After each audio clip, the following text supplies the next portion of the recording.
I'm joining today from the traditional and unceded territory of the Comox First Nation, up on Vancouver Island.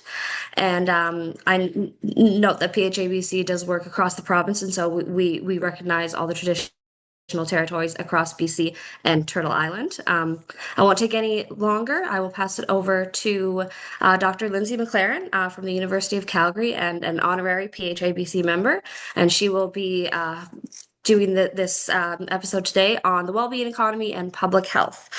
So over to you, Lindsay. Great. Thank you very much, Christina. Hi, everyone. So thank you very much for this opportunity to speak as part of the Public Health Association of BC Wellbeing Society seminar series. And I do want to extend a huge thank you to the PHABC core team for all of your help and support. So my name's Lindsay McLaren. I'm a professor of population and public health at the University of Calgary, and I'm calling in today from Calgary, or the territories of the signatories of Treaty 7. So with respect to well-being economy and public health, what I kind of opted to speak about today is are public health communities ready to engage with this idea of a well-being economy? And so I'll just signal that public health in this context, I'm referring to both the health of the public and also to public health as a field. So I'm very excited that we've timed this event to be part of Reclaim the Economy Week. So this is an initiative that's just starting today, in fact. I've just come from the launch event right before this webinar. So this is an initiative organized by the Wellbeing Economy Alliance and Earth for All. And it's based on the recognition that the way we organize our economies is driving inequality and environmental devastation, and everything that ensues from that, including, of course, health problems and especially health inequities. Reclaim the Economy Week is a chance to come together, as we're doing today, to learn about, discuss, and ultimately demand an economy that puts all people and our planet first. So I invite you to visit the website reclaimtheeconomy.org to learn more about this and see what else is happening this week, but also just on an ongoing basis. This is an important social movement. Okay, so I'm going to start today by briefly discussing what is meant by a well-being economy and why it's relevant to public health. Then I will consider some important challenges, but also some important opportunities for us in this space, which stem from reflecting with humility on our field, including our history. So with respect to the aim of Reclaim the Economy Week and the broader movement of coming together to demand economic system transformation, I'm interested in how people working in public health can come together to mobilize as a collective around that vision. So I'm actually going to start with my conclusions. So the well-being economy offers a frame for thinking about how we can organize our economy so that it supports in an equitable manner the health of all people and the planet. So I think it's quite obvious from this why this is something we need to be engaging with in public health. It's very aligned with our own goals as a field. To do so, however, requires engaging with power and with inequities of power, including naming and calling out those inequities of power and who holds power and who therefore benefits from the status quo. As a field, as I will illustrate, it turns out that we're not very good at this yet. So I'll take you through why I think that. But I do want to draw attention to my intentional use of the word we in this last bullet point. So, public health is often made out to be a fairly narrow set of activities, often in the practice space. But in fact, public health is much broader than that. It involves practice, policy, research, scholarship, activism, the public itself. If we can embrace that, then I believe we have tremendous power to work towards our goals of keeping people healthy in the first place through attention to upstream determinants of health and health equity, including through the frame of a well-being economy. All right, so I'll take a step back now. Um, it will be exactly zero surprise to anyone here to say that we're living in what some people have termed a polycrisis, meaning a combination of significant and interconnected problems, which ultimately constitute the upstream social and ecological determinants of health. Um, the term I think is actually getting a little bit overused, but I'm using it myself here because I like how it draws attention to the interconnected nature of these problems, meaning that they can't really be addressed in isolation of one another. We need to look for the underlying causes that they have in common. And indeed, all of these problems have a great deal to do with the way our economy is organized and the resulting distribution of power. So the current way our economic system is organized, which we can call neoliberal capitalism, has certain premises such that the entire system is predicated on profit, on competition, on exploitation, and on extraction of people and the earth. And these dynamics, of course, intersect with and indeed depend on other structures of oppression, such that capitalism is racist, capitalism is sexist, it's ableist, it's colonial, et cetera, et cetera. So this whole arrangement, it's not an overstatement to say that this whole arrangement is simply incompatible with human and planetary well-being, and especially social and health equity. So this is why it is, we can't ignore the economy. It is at our peril to work kind of alongside it or separate from it. Instead, we need to reclaim it, and hence my excitement about being part of Reclaim the Economy Week. So reclaiming the economy involves firstly stripping that word down to what it actually means. Economy is no more and no less than how we provide for one another. And some people strip it down even further to how we care for one another. Um, and so this can take different forms, of which capitalism is just one. And I don't want to understate how difficult it is to strip down to that basic definition. It's super hard. It is so hard, but it's fundamental.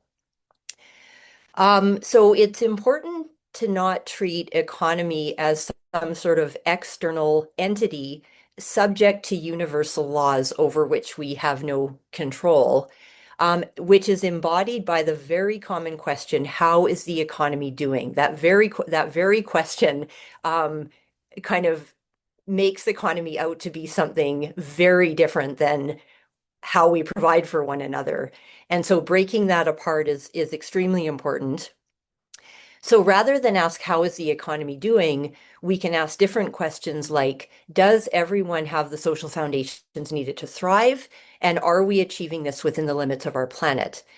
And if the answer is no, then the economy is not doing its job, and we need to start thinking about an alternative. And this is where the well-being economy comes in.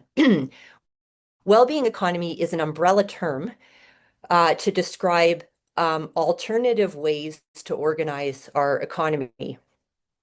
In direct contrast to capitalism, and especially neoliberal capitalism, a well-being economy places the well-being of all people and our planet at the center and is premised on very different principles, such as cooperation, reciprocity, solidarity, equity, very important, pluralism. So an emphasis on upstream determinants of health is built in to this way of thinking and this way of organizing our economy, how we care for one another, which I still think is perhaps best well illustrated by the donut economics model, where we have, basically the social determinants of health on the inner ring of the donut and the ecological determinants of health on the outer ring, and we need to live in that space in between the two. So public health and a well-being economy, I think, are or should be natural allies. When I look at these two things, they look pretty much the same to me. So I think they are or they should be natural allies. However, engaging with these root causes means engaging with power because health inequities are power inequities. That's what the root upstream causes of health inequities are.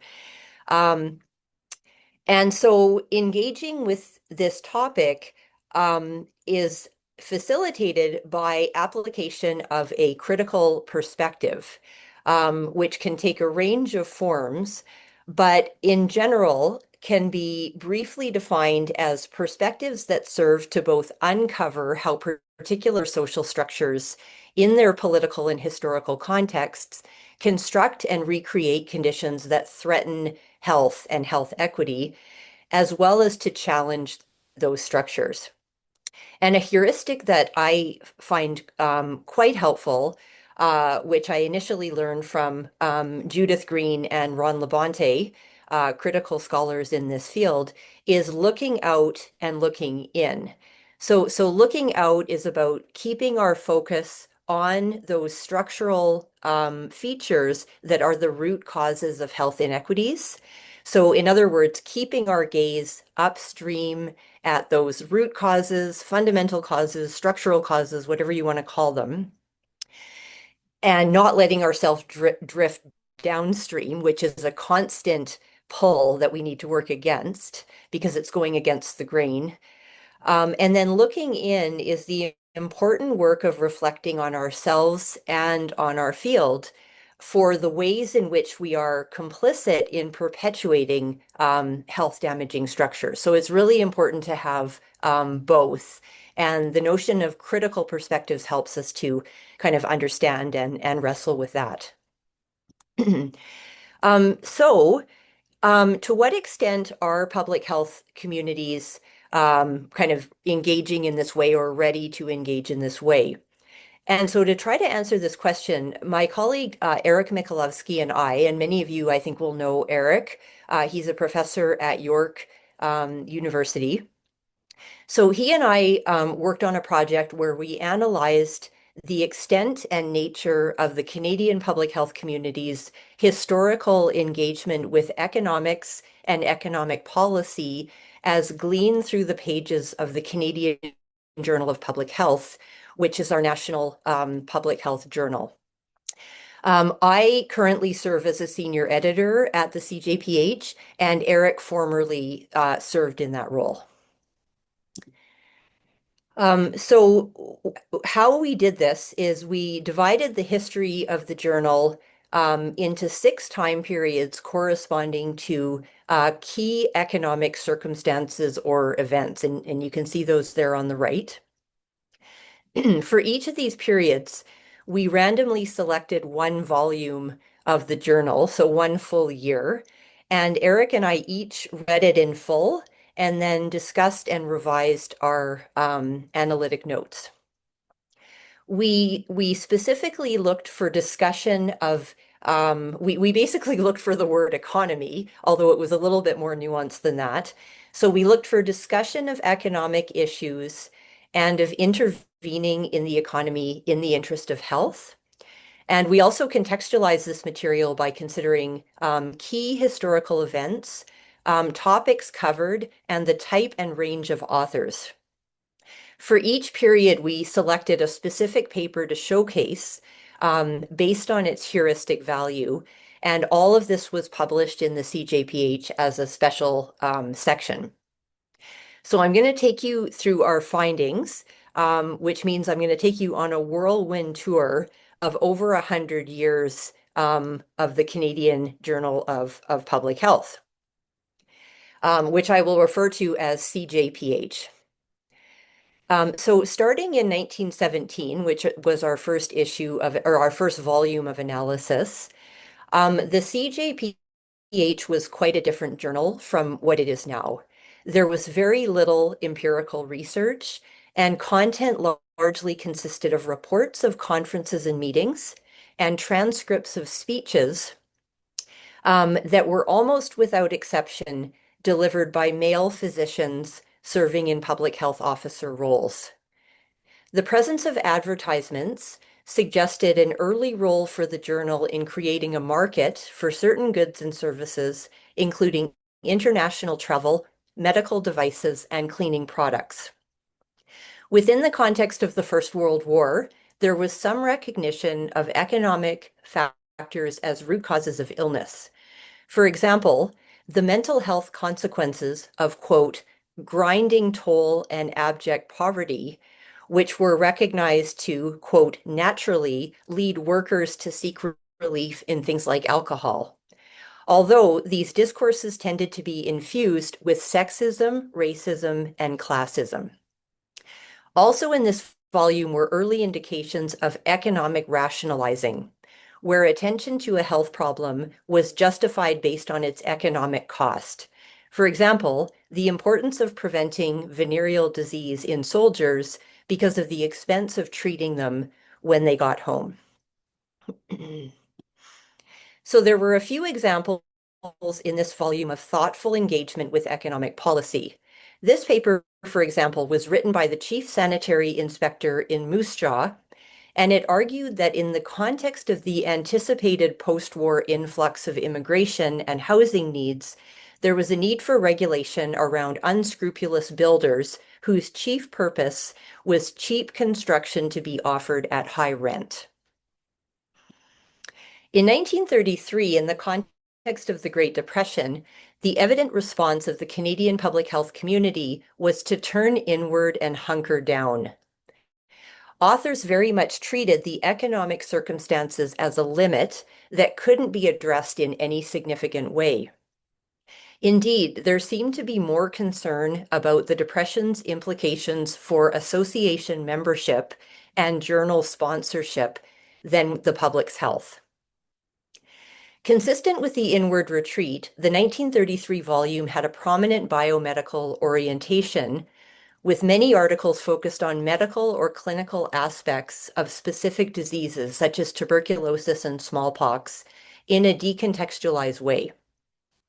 Perhaps the closest thing to productive critical engagement with economic policy occurred in pieces about industrial and occupational health. For example, authors lamenting that hazards in the workplace are basically left to individual firms and factories to address as they see fit according to their business interests, while legislation and inspection are left far behind. A good illustration of the nature of authors' engagement with matters of the economy in 1933 was found in articles about food and nutrition.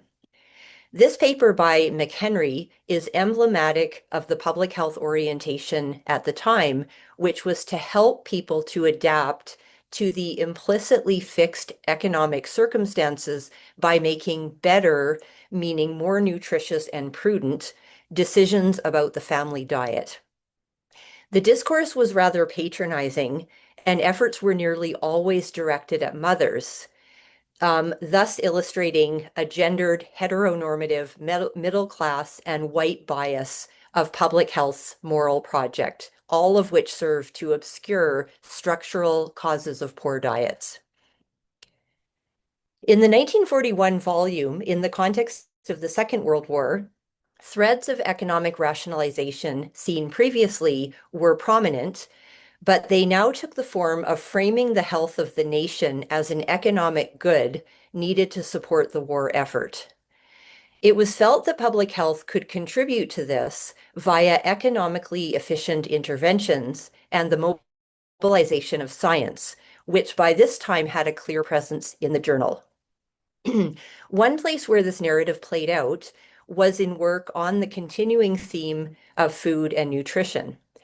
And a specific emphasis in 1941 was milk, which was promoted in an almost propaganda-like manner as a superfood.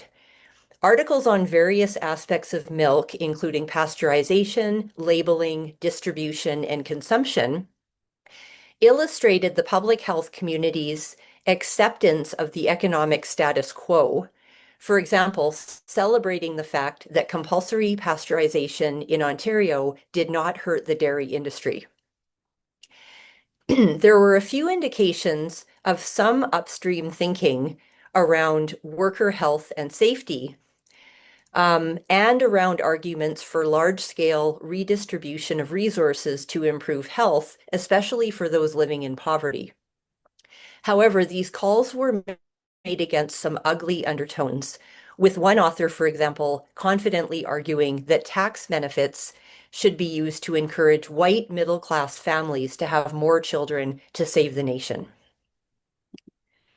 So the article we chose to showcase for its heuristic value in 1941 was this one by Kitching, which reported on a survey of milk consumption among families in Vancouver. Finding, not surprisingly, that milk consumption was low and uneven across the population, it recommended education to housewives in low-income families so that they would, quote, put first things first.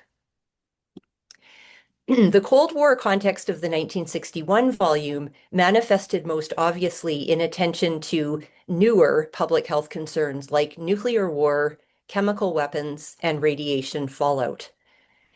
However, despite clear links to global political economy, these problems were generally discussed from a clinical or a biomedical perspective.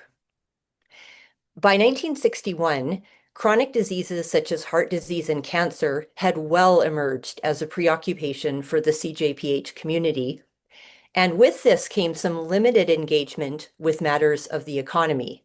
For example, lamenting the, quote, economic forces that thwarted lung cancer prevention efforts. These forces were not specified, but they likely referred to the economic and political power of the tobacco industry. In the context of the emerging welfare state, we observed an uneasy relationship between public health and welfare services, which arguably should have been allies in keeping people well. And we observed an apparent escalation of economic rationalization narratives, which now appeared prominently in discussion about hospitals, likely spurred by federal legislation, namely the Hospital Insurance and Diagnostic Services Act, which was a key step in the establishment of Medicare in Canada. In light of the prominence of that accountability discourse, we selected this paper to showcase by Schwanger, which described a program evaluation of a local health program situated in a context of apparent anxiety about public health justifying federal grants to the provinces and whether the public were getting their money's worth, a question that was felt to be answerable through systematic epidemiologic procedures. The 1995 volume of CJPH strongly resembled today's journal in appearance and format, featuring predominantly original, empirical, mostly quantitative research, as well as literature reviews. Contributions frequently had multiple authors, signaling the newer presence of research teams.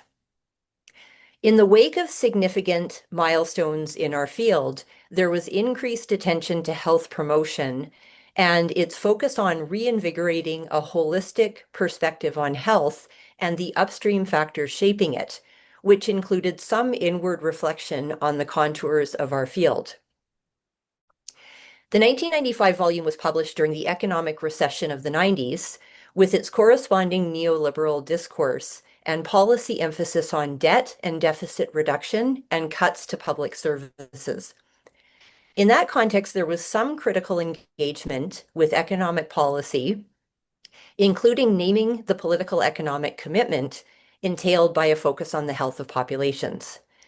Unfortunately, however, this was limited to conceptual pieces, largely limited to conceptual pieces, and they were overwhelmed by downstream decontextualized epidemiologic research. And by the way, I was trained as an epidemiologist, so I can say this. So papers addressed important topics like socioeconomic inequalities in breastfeeding in Calgary, and urban air quality in Toronto, but almost without exception, failed to draw any upstream causes or implications of the findings. Nonetheless, for 1995, we elected to showcase this piece by Ron Labonte, who many of you will know, which stood out to us because of its cogent critique of economic liberalism from a health equity perspective. Our final randomly selected volume for analysis was published in 2013. In the context of what has been called zombie neoliberalism, one might hope to see meaningful public health engagement with matters of the economy. What we observed, however, was largely the opposite, with even less engagement than in 1995. While the 2013 volume showed a massive expansion of topics, we also observed an amplification of a trend seen in 1995, namely a proliferation of uncritical, incremental, quantitative studies. This volume struck us as illustrative of a technical retreat, meaning a fixation on data and epidemiologic methods to the near exclusion of any implications for policy or even practice. While a few papers engaged with the economy in the form of private commercial enterprises, so for example, the food industry, with very few exceptions, these tended to focus on policy at the margins, such as food packaging labels, or to engage with industry in a way that tried to accommodate its priorities, such as by trying to seek win-win arrangements for business and for health. Papers that engage critically with matters of the economy were rare in the 2013 volume. One of these rare examples, which we selected to showcase, was this paper by Collins and Hayes, which, through interviews with municipal authorities, illuminated that although municipal governments did in fact have program and policy levers for acting on upstream determinants of health, there was a problematic behaviorist bent that led to an emphasis on parks and recreation as the only, or at least the main, mechanism to address health inequities, thus sidelining social and structural, not to mention ecological, determinants of health. So taking a step back and trying to bring all of this together, we drew three key conclusions from our analysis of our national journal. So firstly, we observed really only a slim historical foundation for public health engagement with the economy. Across all time periods, connections between the economy and health were rarely drawn at all. Secondly, and with respect to root causes of health problems and especially health inequities, we identified a strong and apparently subconscious allegiance to dominant economic paradigms. This allegiance manifested in, for example, a long-standing tendency to rationalize health problems and interventions based on their monetary cost rather than on, for example, the inherent value of life, human or otherwise. Third, although socioeconomic inequalities in health have long been a preoccupation for CJPH authors, those inequalities are consistently divorced from their structural roots in economic systems, yet that is exactly the space we need to be in to engage with the idea of a well-being economy and the economic system transformation that implies. So given this, what are some opportunities in this space? And so I'll just close here with some of my own thoughts. Firstly, our analysis points to some relatively more activist and upstream elements of our field's history. And health inspectors, the work of health inspectors and occupational health stand out as important examples here. So it's important that we don't forget that kind of work and to use it as a springboard to maybe revive or reinvigorate some of those elements of our field. Secondly, it's really important that we create space to discuss and critique the broad range of inequities that play out in our field. These include professional inequities, such as the implications of physicians being, in many cases, the face of public health. We don't talk a lot about this. And indeed, it's frequently shut down in conversations. But it is hugely consequential, including in the well-being economy space, because of the alignment of clinical medicine and economic liberalism. Thirdly, there is an incredibly important opportunity to work towards strengthening or perhaps even reorienting public health education, meaning to strengthen public health education programs in universities by embedding this criticality across mainstream public health disciplines, such as, but not limited to, epidemiology.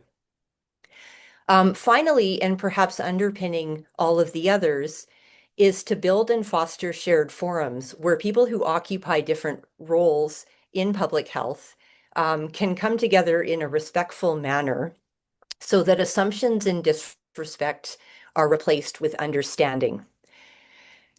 This will allow us to work towards embodying some of those premises of a well-being economy that I mentioned earlier, such as cooperation, reciprocity, solidarity, equity, and pluralism. We can aspire to those in our own field. And I would argue that this is indeed a prerequisite for us to mobilize as a field in this space. So I will close there. Thank you.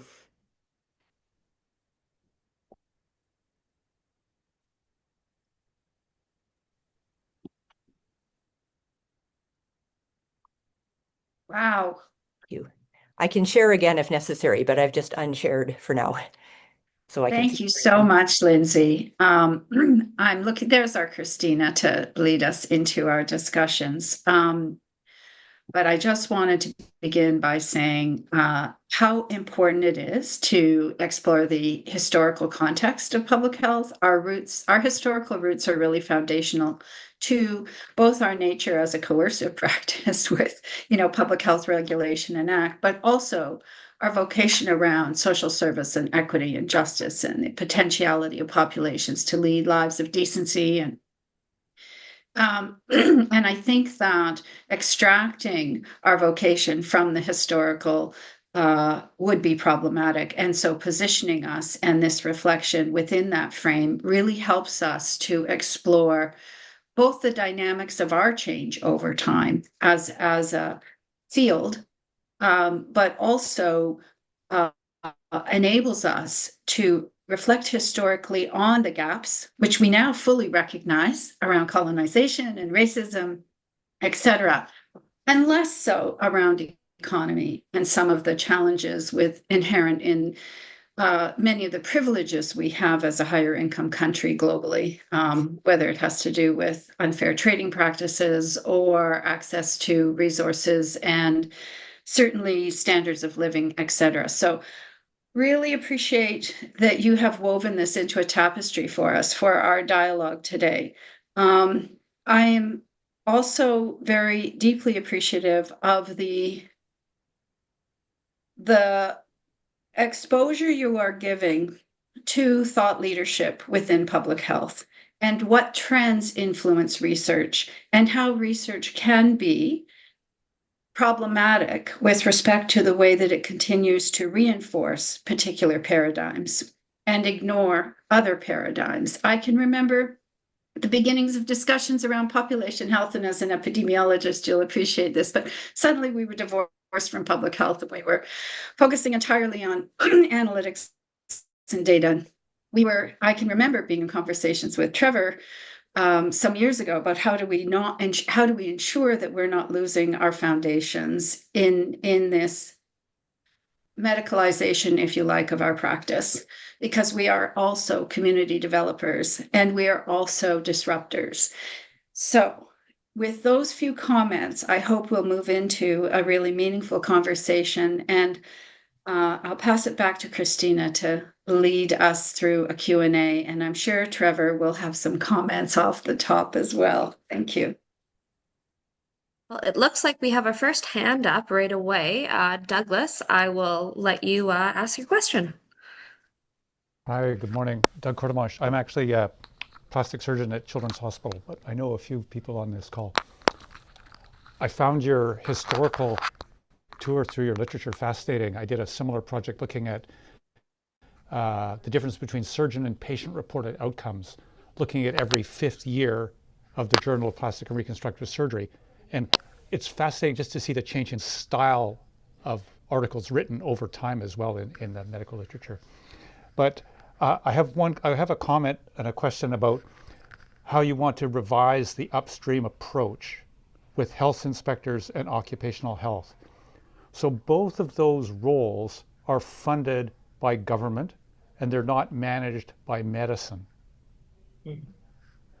And I've had adverse experience of that, in particular with WorkSafe BC and the safety engineered scalpel debacle, which happened long ago and cost the province millions of dollars for no benefit.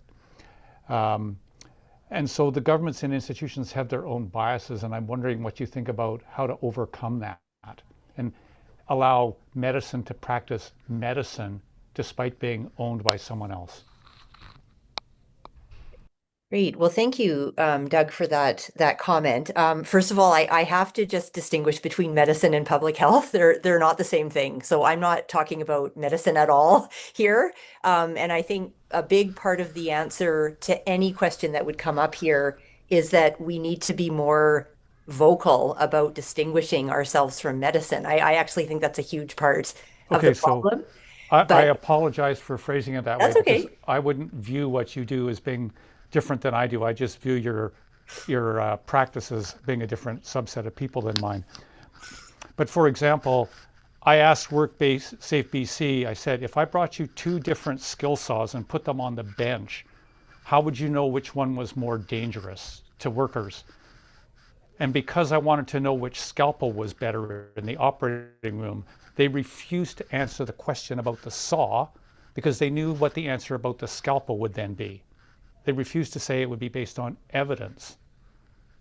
So, I mean, to me, that's part of the practice of medicine is evidence applied to health. So perhaps frame it in that context.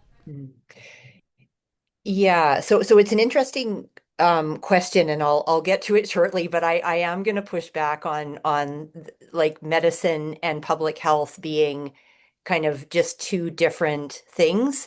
They are 2 different things that are on very, very unequal playing fields. So, medicine, it works at the individual level.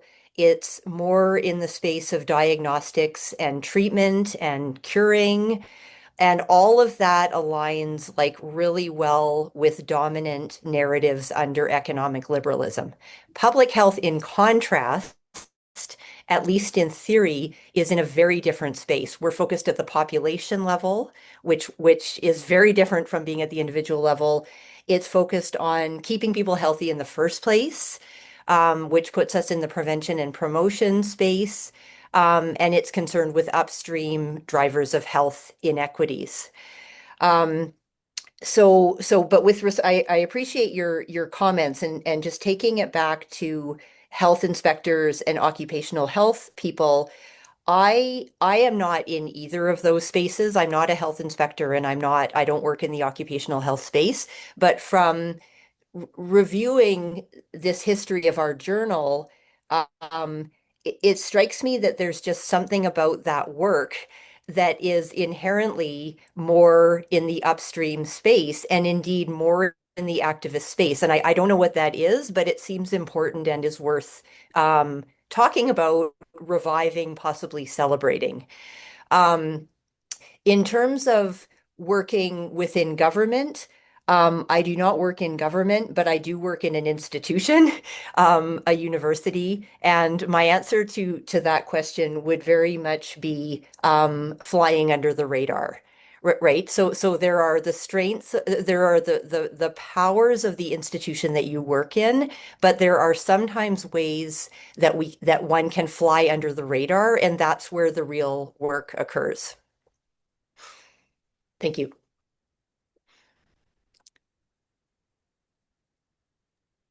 Trevor, it looks like your hand is up as well. And for anybody that's unable to go on video, you're also welcome to put your notes and your thoughts in the chat, and I will read them out. But off to you, Trevor. Thanks. What I'd like to do is take us back to the discussion of the wellbeing economy. So from the point of view of public health, I think the important pieces in this are that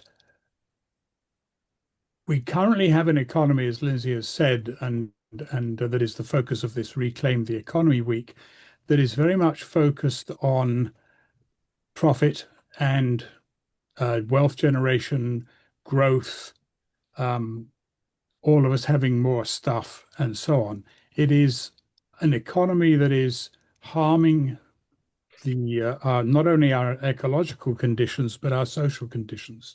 And then that is experienced at a local level in public health. So for me, the questions that I would have for all of us on this call is to think about what does that mean at the local level where most people in public health practice. So for example, on the Reclaim the Economy launch earlier this morning that I was also on, there was a presentation about co-ops. The role of co-ops it is well worth exploring because that's something that can happen locally.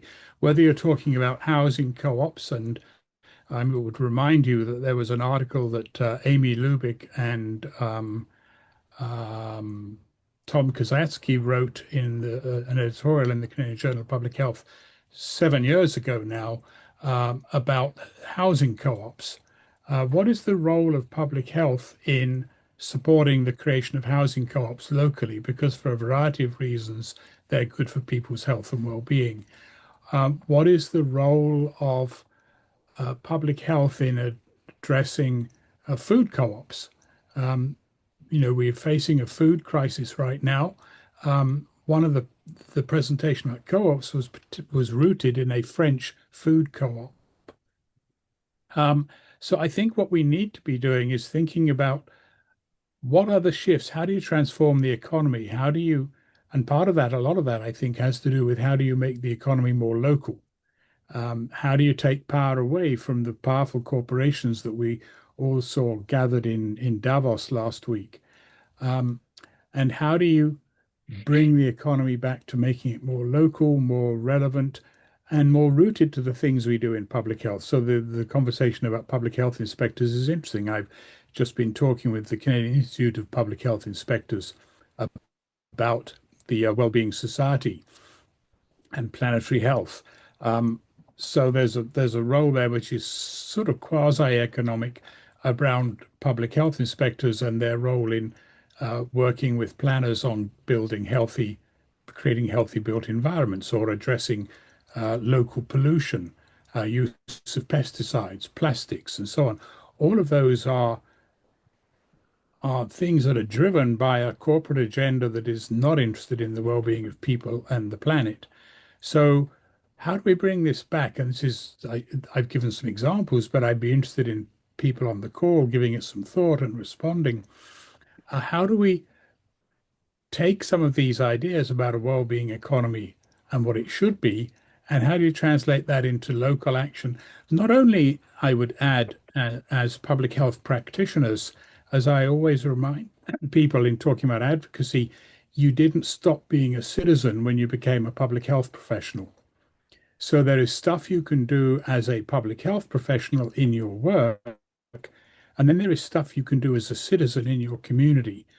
And as long as you don't get too deeply into conflicts of interest there, there's a lot you can do through your local community association, through your local food co-op, through housing co-ops, through whatever it may be that deals with this. So I'll stop there rather than keep going on, but I just want to throw some of those thoughts out there about how do we make this locally relevant.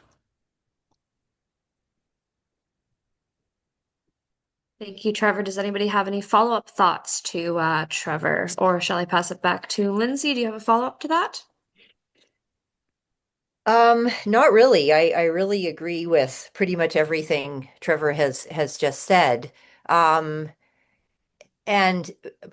perhaps because I'm an academic, I'm a big fan of the power of just being able to connect the dots and draw connections between things. So, um, you know, like what we're doing in our day-to-day lives, how does that relate to this stripped down understanding of the economy as how we care for one another, right? And see being able to see connections and have clarity around how the purposes work together is very empowering. Okay, we do have Shannon's hand up. We also have a question in the chat. So I'll go do the question in the chat first and then on to you, Shannon. Perfect. Okay, question from, I apologize, I'm probably not going to say this correctly. Akingab. I have a follow-up question. Yeah, okay, thank you. Apologies. I have a follow-up question for Lindsay in relation to Trevor's comment. Thanks to PHABC for sharing this webinar Beyond BC, and thank you, Lindsay, for sharing with expertise and eloquence elements of your impressive body of work. I wonder if Lindsay or other participants familiar with the history of public health locally or regional governmental organizations in Canada can offer a few examples of institutional public health, government-funded organizations at the local or regional level taking the decision to formally disalign from dominant economic paradigms, viably flying under the radar or on the radar.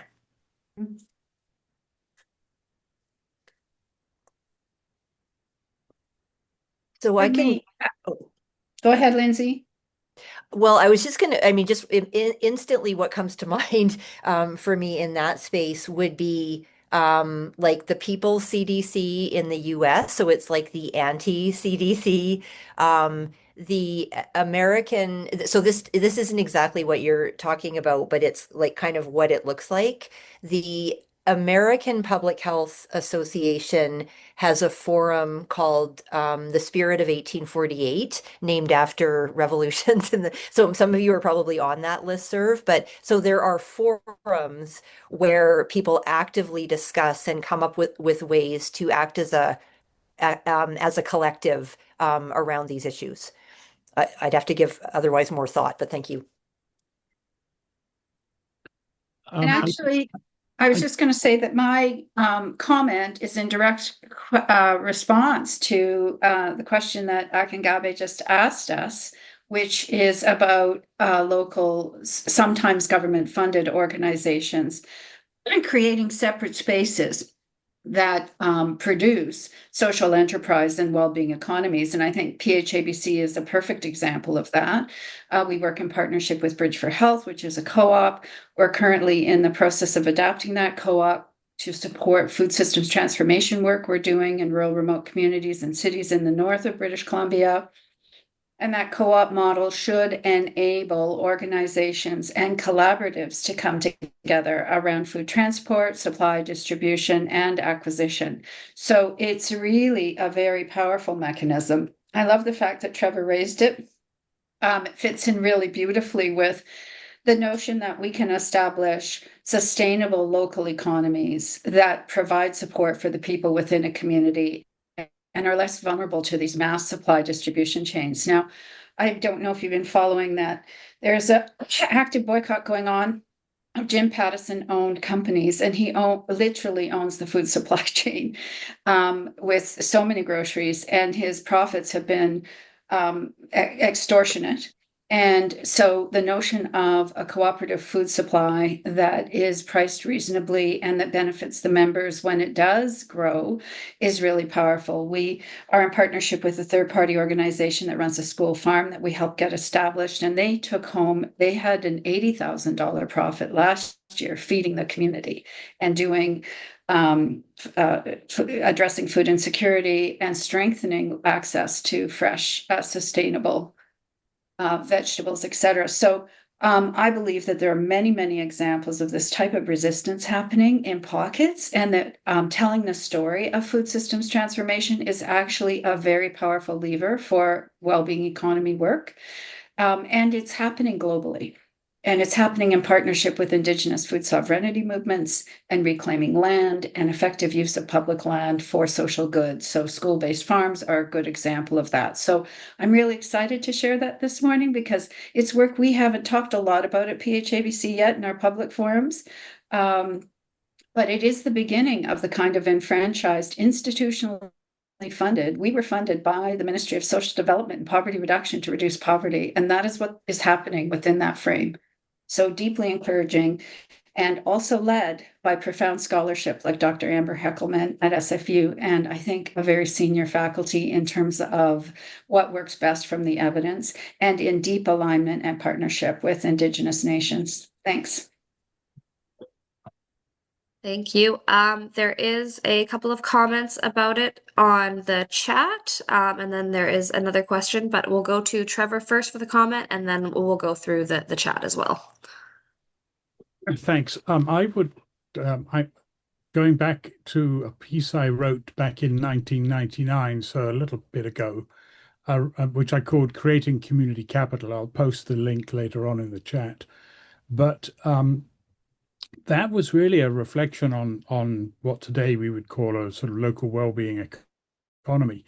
And what I was talking about in that article, which was based on a Healthy City lecture I gave in Belfast, was that we need to think about capital in different ways, for one thing. So capital, when we think of capital and capitalism, it's always in economic terms. But there are concepts of social capital, of human capital, not in the labor market sense of workers, but in the sort of human development sense of human capacity and capability, and then social capital. And so what I said in that article and elsewhere in the work I've done around ecological public health, and ecological economics and public health, and I'll post a link to that one too, it is that what we need is an economy that grows all four forms of capital at the same time. So there was some discussion on the forum this morning about growth. Depends what you're growing. So if you're growing destructive economic systems, no, you don't want that kind of growth. If you're growing the damage you do to the planet or to people, you don't want that kind of growth. But you do want growth in natural capital. You do want growth in social capital. You do want growth in human capital. Unfortunately, a lot of what classical neoliberal economic capital growth does is harm the other three forms of capital. So you have to think through at a local level, what does that mean? And I gave some examples. We've already talked about local food systems, local housing co-ops as ways of sort of taking the profit, reducing the profit motive and share, and where there is profit, sharing it in the community. But I would point to another example, support for public transportation, support for active transportation, which serves to undermine the dominant car-centered society that we have. That has to go hand in hand with what sort of development do you need at a local level that makes public transportation possible. So suburban sprawl, for example, very profitable, very environmentally damaging, some would argue very health damaging, as opposed to, and also makes public transportation just about impossible because there's not enough people there to make it economically viable. So thinking through at a local level, how do you build community capital is a very valuable way of coming at this. And then the role then is what can public health do to support that? And when I worked in the city of Toronto in the 1980s, we had community health developers whose job it was to work in and with communities around these sorts of issues.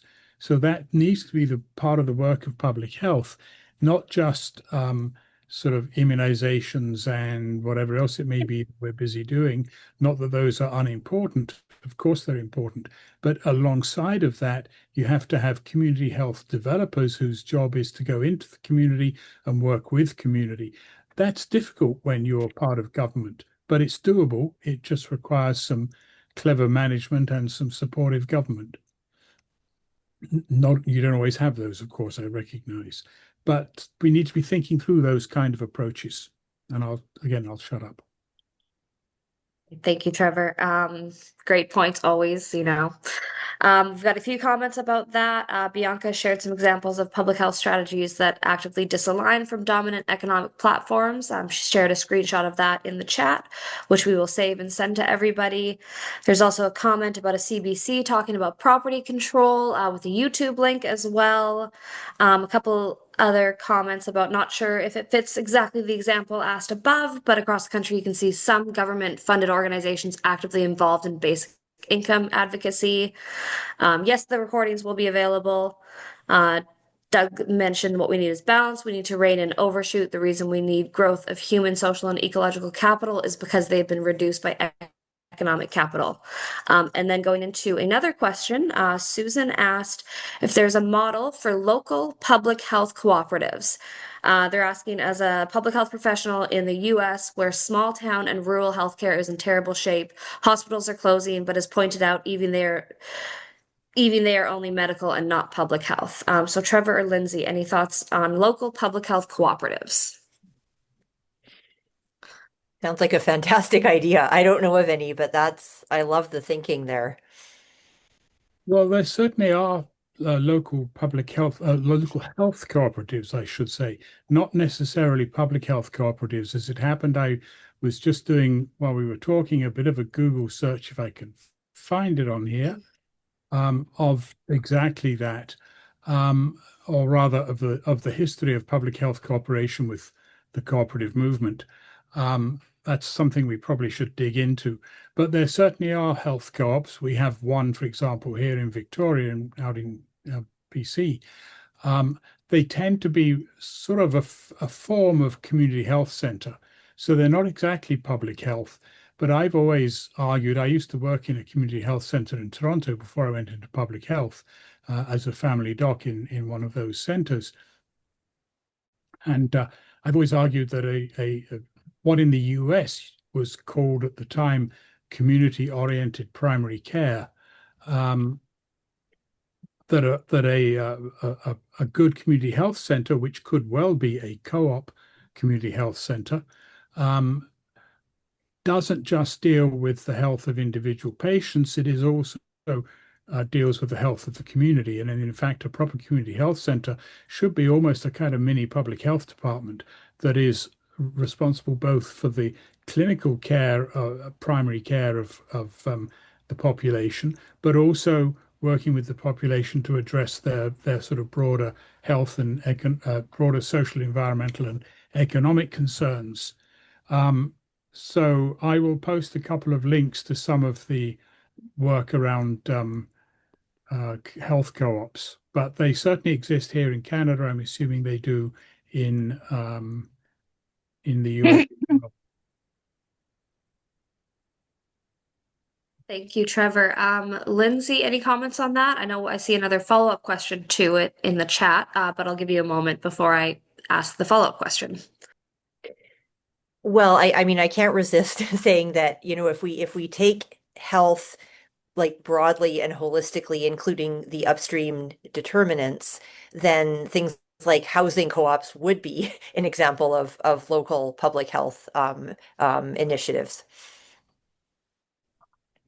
Perfect. And to the follow-up, are there other models from other countries about local public health cooperatives? In Africa, there are peer programs for midwives, for example. In Cuba, they follow a family from birth till the baby is an adult. Any examples? Anybody in the webinar have any examples? I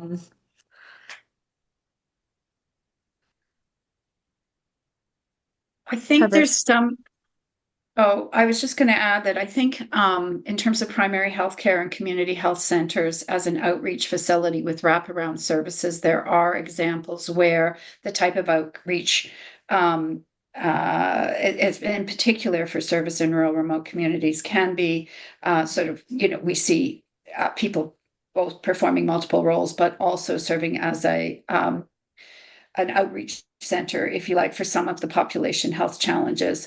We've also seen, for example, in the Indian Health Service, where they have both population health and primary care integrated into service delivery in the US.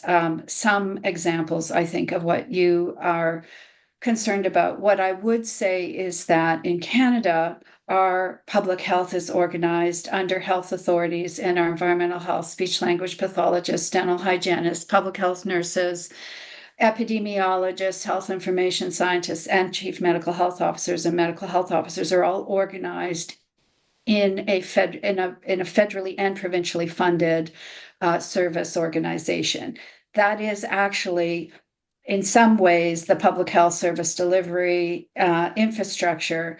A public health cooperative as a upstream intervention dealing with social and ecological determinants of health would have local community-based organizations, which we also have in Canada, delivering and supporting programs to strengthen the health of populations. So PHABC, for example, as an ally of government with contracts from the government, undertakes services and program delivery to strengthen population health outcomes in a variety of ways. So we kind of sit between the realms for you, Susan, I think. But it would be fun to explore this topic with you more fully. And I loved what Lindsay said. The prevention work is everything. That is what saves lives. That is what, enables communities to function. And when people fall through the cracks, as they do so persistently through inequities and through access challenges, we are failing. And I don't think we have a perfect solution here by any means.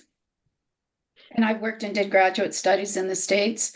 And I see some states and some communities in very good shape with all kinds of social supports and upstream prevention action unfolding, whether that is community social capital of the type that Trevor discusses, or even comprehensive access to services like in Hawaii, where virtually everyone has healthcare.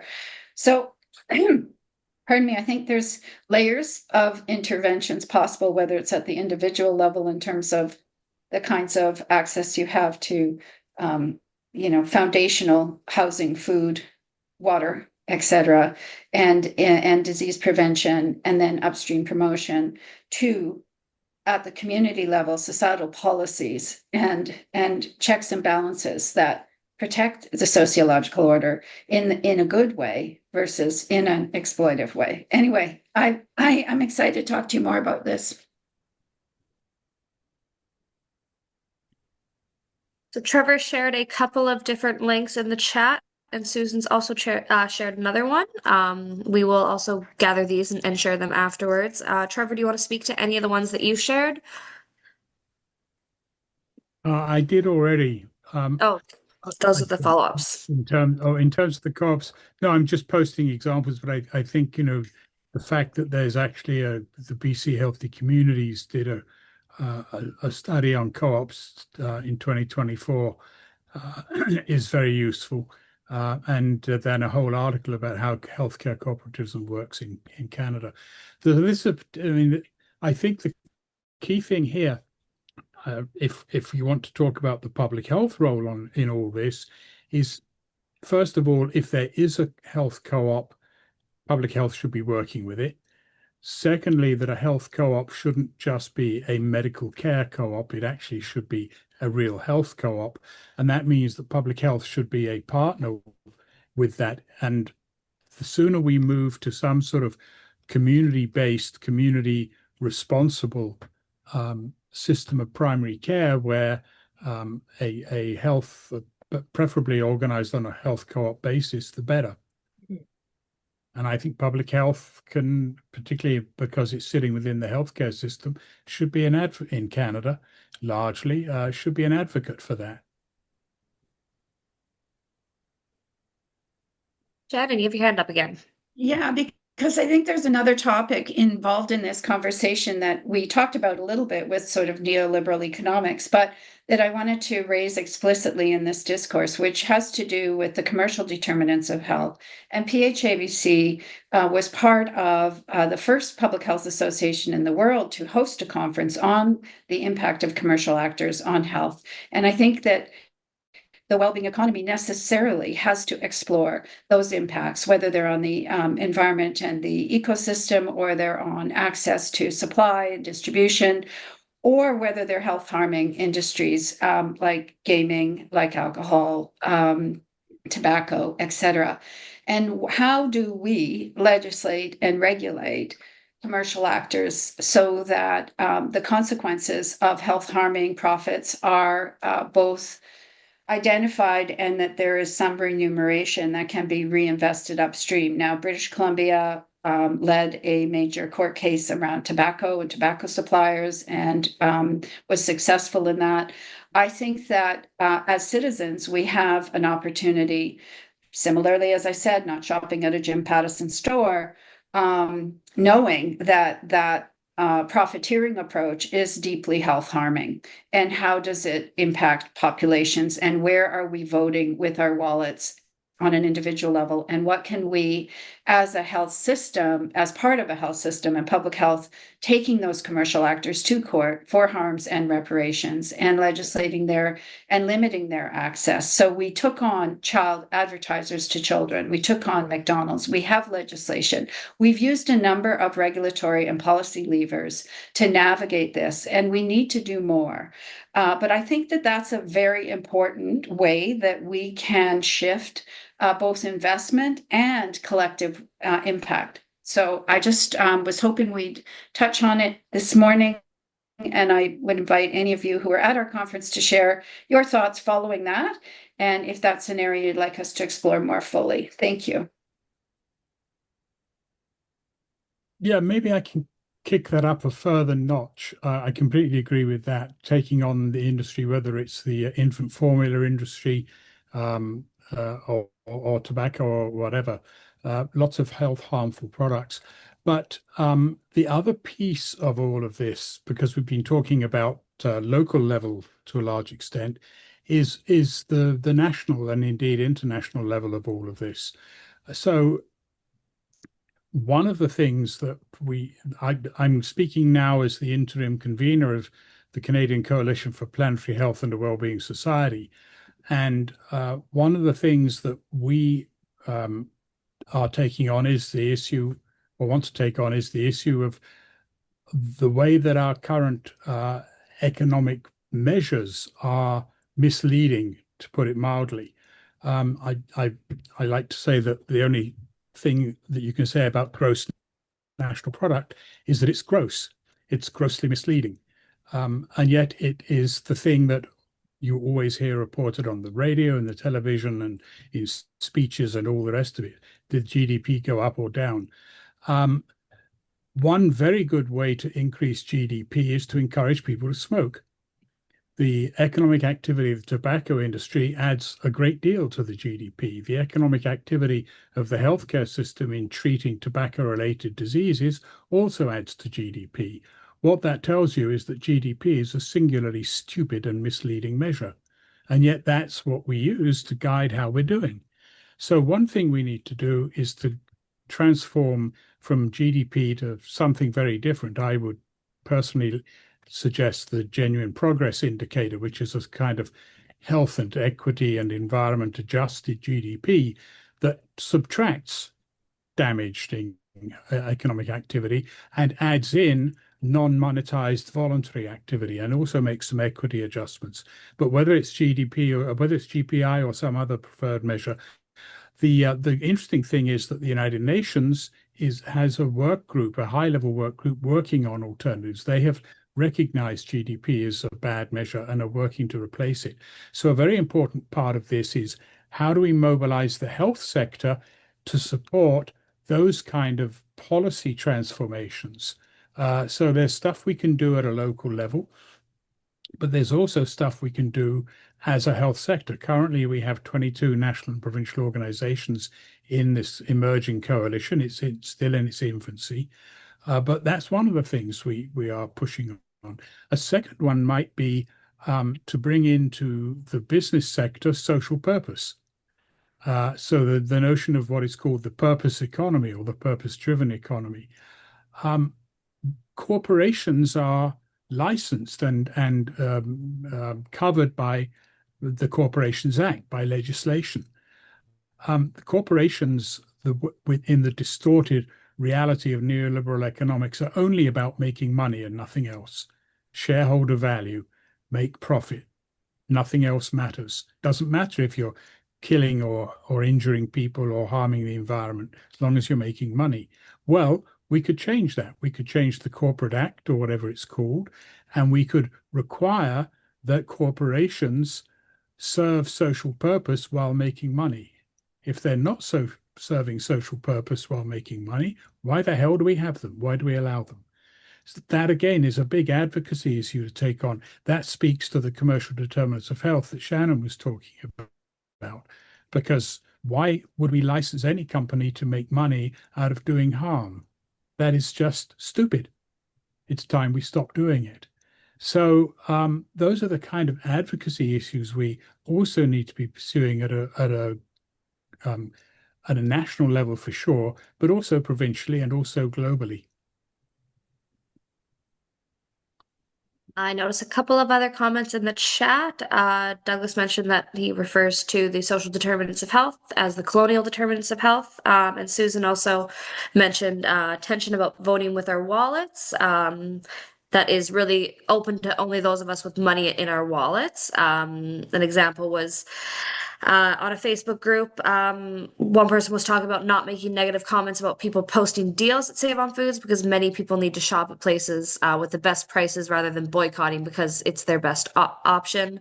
Also, as well, for those of us in smaller towns, sometimes we don't have the option to boycott a place if it's the only grocery store in town. So there are all those considerations. Personally, I do believe that grocery stores should, by law, be nonprofits. There's no reason why they should be making massive profits off of a basic need for us to survive, aka water and food. And Susan now has different Susan, pardon me, has another comment about France is voting on restrictions on cell phone internet access for children, public health action applied to mental health issues. It's national health, but it's intriguing to think of public health policy action at the local level as well. Sarah has just commented as well, and is wondering if we're able to briefly reshare the slide. Lindsay, if you could briefly reshare the slide on engaging with power and explaining economy. Sorry, I've just lost. Okay. How we think and reason about our economic system is strongly influenced by the way we talk about it at work and in our communities. I think part of public health advocacy's role is to address and name the underlying assumptions, narrative, values that get in the way of building public understanding and support for policy change and an economic based on collective well-being. For example, many people perceive the public sector as inefficient or ineffective. The economy is framed as a finite resource. Narratives about economic growth are pervasive in public discourse, etc. We will be sharing the slideshows afterwards as well. But yeah, Lindsay, are you able to pop that slide up on the screen? And there we are. Yes. So just tell me if I'm on the right one. Was it this one maybe? Engaging power and explaining economy. Or this one? Yes, thank you. I think it's actually both. That's probably what I was thinking about when I asked that question in the chat. Great. Yeah, let me know if you want me to. Sorry, was there? I did have a follow-up, I guess, to ask a specific question, just thinking about narratives in that way. And I work in government in public health, and I'm wondering if you have, I mean, a big question, but any ideas in how we might approach this work, especially with competing interests across government, and just the challenges and complexities of, I guess, really challenging the status quo. Yes, thank you for that question, which I spend almost all my time thinking about. You mentioned narratives, which thank you so much for mentioning that. Narratives are an incredibly important way by which power inequities are entrenched. So language is not neutral at all. And he who controls the narrative holds the power. So we need to find a way to push back against that. We need our own narratives, and we need to practice. Like this is something that is very, very difficult because we're going against mainstream dominant ways of thinking and acting, right? Um, like the economy as a disembodied external thing, that is like the air we breathe. That is how hegemonic it is. And so for us to push back against that, I think it's important to not like treat that as like something easy that we can just do naturally. We have to practice it, and we have to come up with narratives and then come together as a we. So this is why I emphasize the we of public health. Um, so I'm certainly aware that some people working in public health cannot speak up because of their roles and the constraints and so on. But there are other people in public health, like myself, that totally can, right? And so if we have a forum where like I do as an individual, as a, as an academic, as an individual citizen, but if we could come together in a forum and speak up as a collective, such as through public health associations, I think there's immense power there. And it looks to me like PHABC does a really great job at that. I will pass it over to Douglas, and then there's a couple other questions on the chat, and Shannon has her hand up too. I will note that we need to end about 5 minutes early today, so I'll just request that the comments be brief. Sure, I would just like to add to the zombie neoliberalism comment that we live in a world where scarcity is a mode of action. So some people don't have anything and other people accumulate massive amounts, and therefore things are scarce. So that continues to drive the problem. So we need to look at that kind of inequity, like tax fairness and other things as well.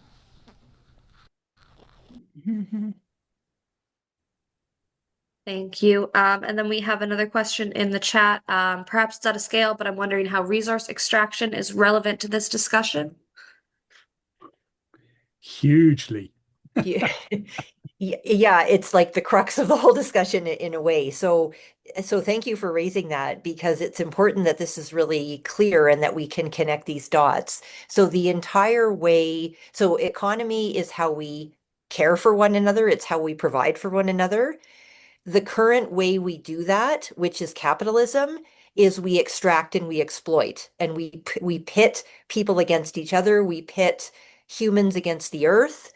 Like the whole thing is a huge problem. They are incompatible. So this is exactly why talking about the economy and reclaiming the economy so that it is actually caring about each other is, in my opinion, a hugely important root cause. Thank you, Lindsay. One final question. A problem that needs to be mentioned is the inside public health issues when management in a health unit has deaf ears to local initiatives and are resistant to sharing power with communities. How do we deal with that? Nice, easy question to end the day. Well, I'm going to jump in because I was wanting to riff off Lindsay's point about public health associations, and I actually think that this is a very critical issue in our country right now. There are provinces in British Columbia whose public health associations have trouble getting board members. They have no project work unfolding. They're trying to do advocacy and policy work. The Public Health Association in your jurisdiction is the best way to get to a minister for a policy change. PHABC does, we work with 5 ministries, but we've also had very intensive communications with ministers on evidence-based advocacy positions. We have spoken to our partners in health authorities. We carry their message up to the top. We advocate in a way that supports increased investment, both in public health infrastructure, workforce development, but also capacity. So while there are larger economic questions around how we need to reframe the social order and the economic order, there are actions that can be taken by every person on this call, whatever jurisdiction you're in. Please make sure that you are a member of your organization and that you're volunteering to serve, because the Public Health Association cannot operate without a board of volunteers.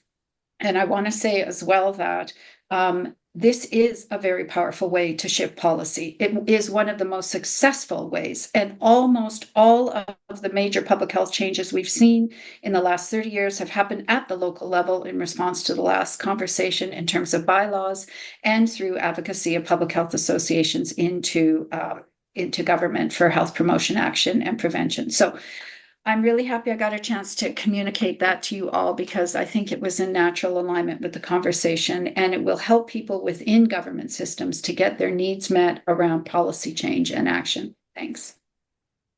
Yeah, and if I can just add to that, maybe with respect to the question about the inside public health issue, I remember once being in a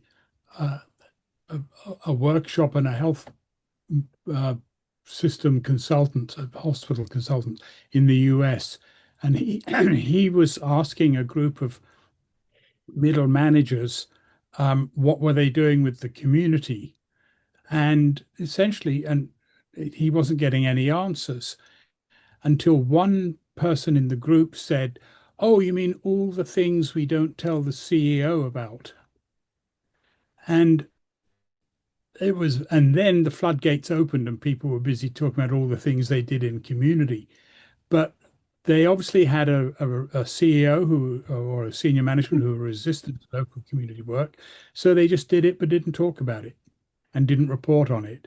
Now, that's easy to say and not easy to do, but it is possible to work around people. And so you have to think about that, as well as forming partnerships alongside or outside of your agency, and get them to, particularly of groups in the community, get them to sort of come in from the outside and demand of the leadership that they pay attention and do stuff. So that's where the community development piece comes in.